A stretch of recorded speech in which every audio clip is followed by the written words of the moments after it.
For the first time in nearly 35 years, a U.S. government panel met this morning to consider exempting oil and gas activities in the Gulf from protections in the Endangered Species Act. Let's bring in CBS News correspondent Shanelle Kaul, who's been following this for us. And Shanelle, what can you tell us about the U.S. meeting and the panel's conclusion?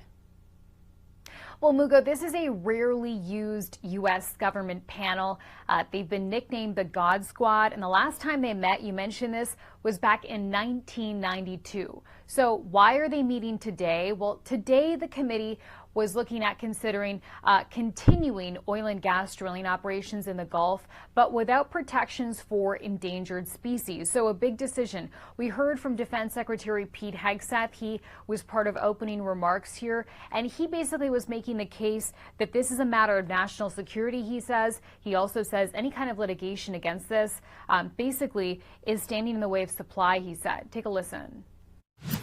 And litigation diverts critical federal resources away from approving, managing, and regulating oil and gas activities and creates uncertainty over the industry's development. These legal battles waste critical government resources and make it impossible for energy companies to plan and invest in new projects.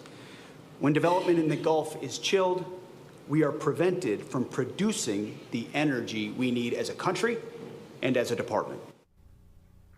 All right, Mugo, so why does this matter? Well, the Gulf produces over 10% of U.S. oil, and America is now hoping to expand on that drilling. So that's why we're talking about this today. Those brief remarks were followed by a vote. Ultimately, this committee voted to allow the government to make this exemption. Also hearing, though, today from critics and environmental advocates, they are condemning this move. They're saying that it can actually drive whale extinction. They're also saying it could set a dangerous precedent for wildlife protections in the future nationwide.